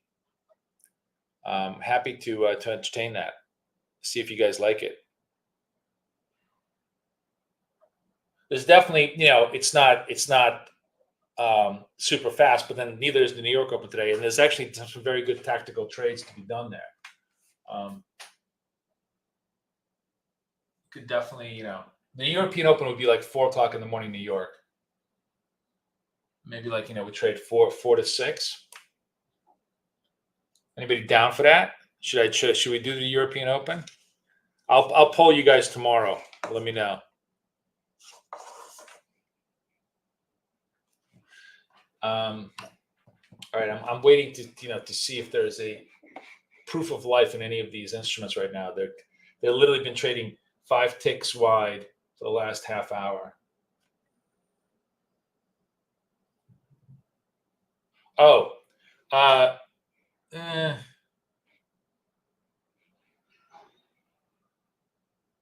see how lame this is? All right, let's do this. Just for shits and giggles. I'm going to do join bid. I'm in. Oh, am I long too?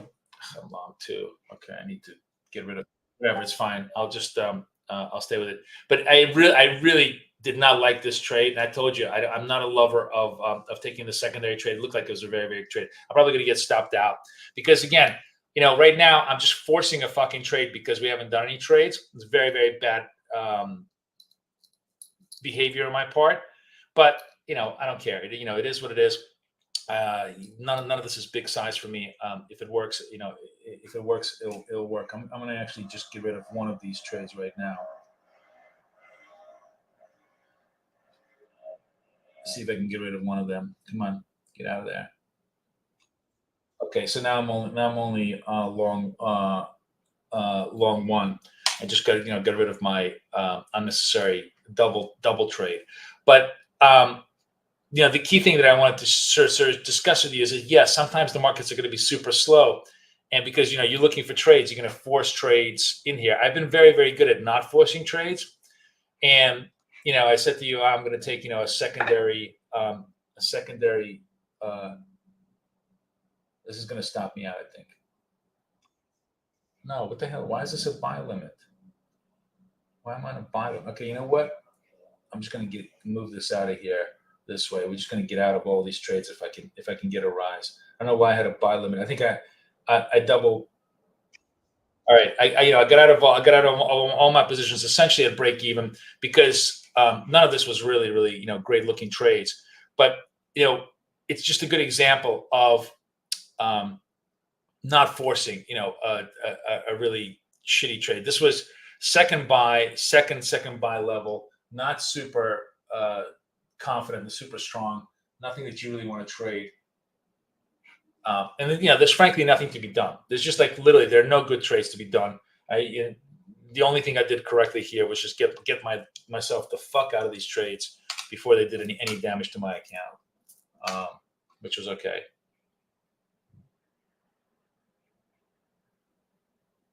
But nothing is setting up. You see, no labels, nothing. I'll hang with you another 5 minutes. Let's see if something maybe shapes up on the sell side or the buy side. But it looks like everything is just sort of very, very flat.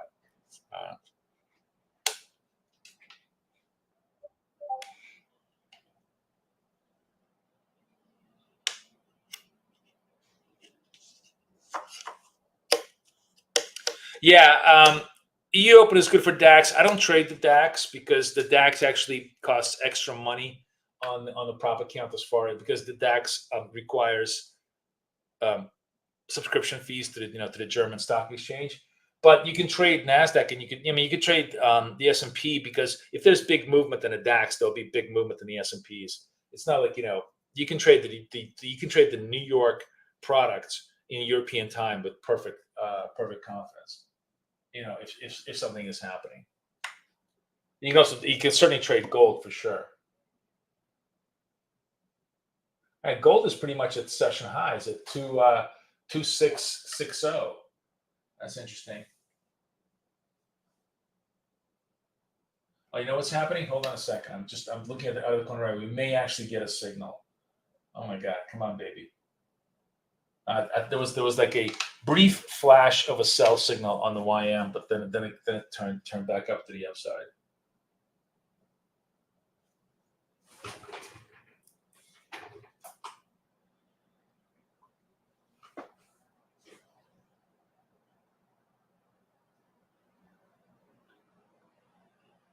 It's a sell signal on the NASDAQ, right? So, it actually turned sell signal. Oh, shit, I missed it. Okay, let's see if we can get this join ask. All right, I'm short NASDAQ right now, and my target is 75.25. 75.25. So it'd be like somewhere around here. Let me see if I can show this to you. Yeah. Okay. So again, I'm trading small because I hate this product. I'm actually trading it in the wrong account, but it doesn't matter. It's a small account. But let's see if it works out because I did take the proper signal. Come on, baby. Come on. Okay. And there we go. At least I did one reasonable trade. So it's a sell signal, clean, no bullshit. Pull the trigger, 85 to 75. You guys are done. Those of you trading NASDAQ for real, got a good job. Me, I got my little, measly profit. But at least I did a good trade for you guys today. Anyways, on a good day, there's 1,000 of these trades, right? Today, this just happened. This is Seesaw Monday, and the best thing we did today was pretty much sit in our hands. And that's a good, that's as good a strategy as there is today. There was no direction. Remember, we trade continuity. There was dick all as far as continuity goes. Nothing, right? Just flat all range-bound conditions in the worst possible way, like literally 20-point range conditions in NASDAQ, which is something that happens at 1 o'clock in the morning on an Asia trade. So because there was no continuity, we didn't do anything. We only traded when the signals were there. The signal was there. It worked for us. Boom, great. That's what it's there for. It's there to help us be the tool to hit the nail on the head, right? I want to thank you guys for hanging out with me. I hope you guys really enjoyed it. Tomorrow, we'll do the same thing all over again. Hopefully, we get lots of volatility. 9:15 to 11. You guys get a good idea. Come join me if you want to join me on PTP. Come join us if you want to just test us out for a month. Let me put the monthly signal over here. And be sure, absolutely, to get the Apex accounts, because those are the best bargains there are. Any final questions for you? Anything else I can ask? You guys can ask me, or I can answer for you. Anything going on?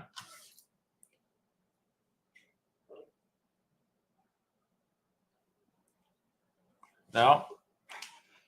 All right. Well, I'm going to end the poll. I want to thank you guys so much for hanging out with me. It was a productive Monday because we didn't get hurt, right? Sometimes the best thing you can do is not get hurt. We made a little bit of money. I think maybe a couple $100. There was I made a trade at the beginning. We took the NAS at the S&Ps. I had obviously money that I made beforehand. The day is still young. The thing that I keep trying to tell everybody is, as boring as this was, you never fucking know. The afternoon could be crazy. So, don't assume that just because it was boring right now, it's going to be boring 2 hours from now. It could be just totally wild. So give it a shot. Didn't get hurt. Good job. Thank you so much, guys. I'll see you everybody tomorrow. Everybody enjoy. And I'll hopefully see some of you guys in Past the Prop. All right. Take care, guys. Bye-bye.